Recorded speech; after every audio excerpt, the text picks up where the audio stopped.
Dear students, to the holy greatness of a Guru, I surrender. Knowledge is divine, and everything around you is basically knowledge. With these good words, let us talk about where we have left yesterday. We'll talk about focal length, and we will see some more points in ray diagram construction. Yesterday we have seen there is a center of curvature. This is a concave mirror. This is a convex mirror. Concave mirror is painted outside, so there is a roughness outside. This is inside. Concave mirror is a converging mirror.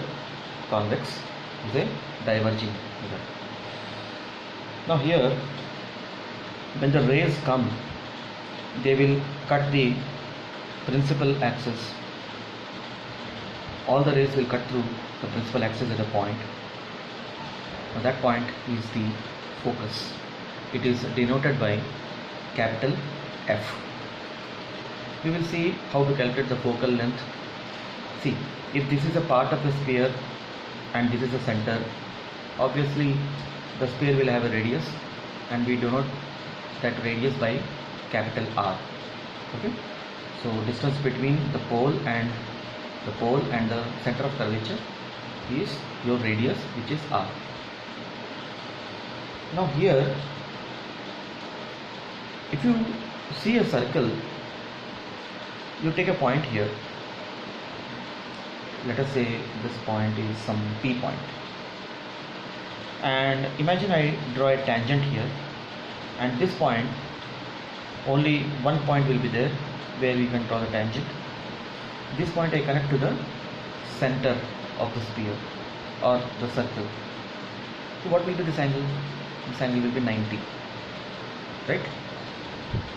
So yesterday we have seen that if there is a mirror and this is your angle of incidence, this is your angle of reflection, and they are equal.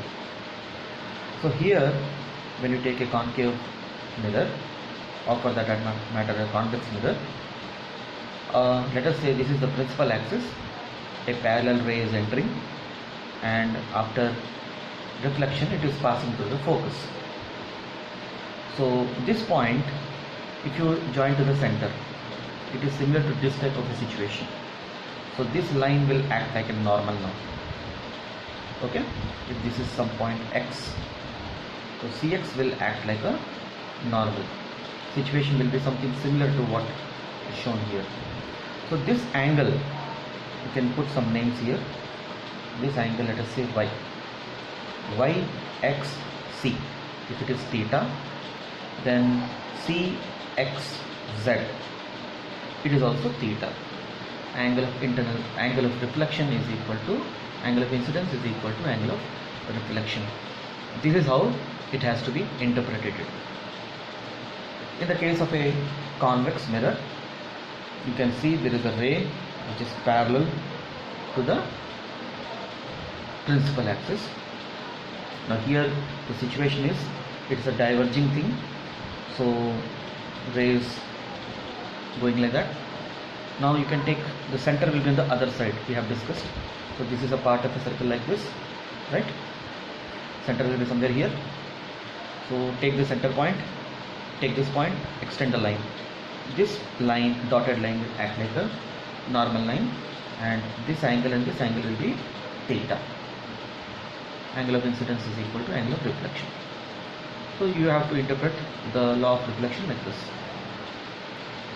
Now we are going to discuss about this whole diagram. What you are seeing, that I have drawn some ray diagram where how it is passing, what are the rules. There are some basic rules of construction of ray diagram. This whole thing is called a ray diagram.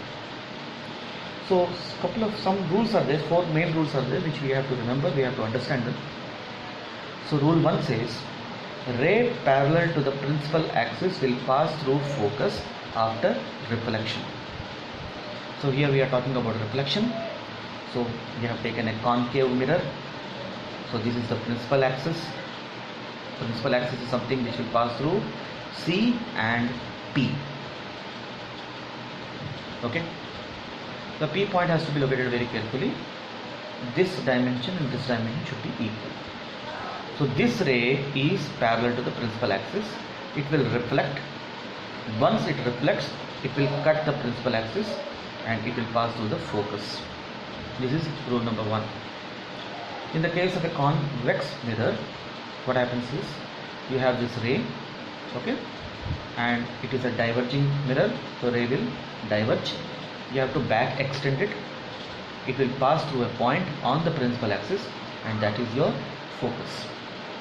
So this is what is rule 1. Next, ray passing through focus will become parallel to principal axis after reflection. Ray passing through the focus. So the diagram you will see now.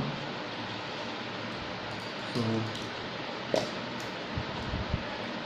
this is the concave mirror. Now you have a ray which is coming like this. It is passing through focus. Then after passing through focus, when it hits the reflecting side of the mirror, it will become parallel to the principal axis. This is what is rule 2. It is applicable to convex mirror as well. For both the mirrors, the same rule applies. So here,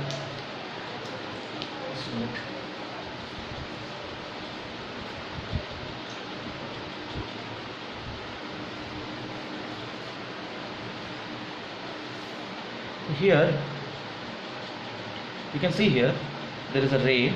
It is coming like this. If you extend the line, it will pass through the focus. So this ray, after reflection, it becomes parallel to the principal axis. This is rule 2. Any number of rays you can take, all rays. Here we are showing only one ray. You can have 10 rays, you can have a billion rays. They have to follow the rule. Ray passing through center of curvature will follow the same path back after reflection. So what is the meaning of this means?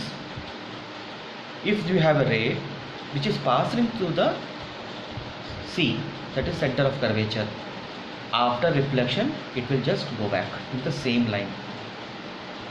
So in the convex mirror the situation is like this. If you have a ray, you have to back extend it. If it is passing through C, it will go back in the same line, reflect in the same line. Okay. Note the difference between this point and this point. Here the ray is passing through the focus. Here the ray is passing through the center of curvature. And for convex mirror, always you have to back extend.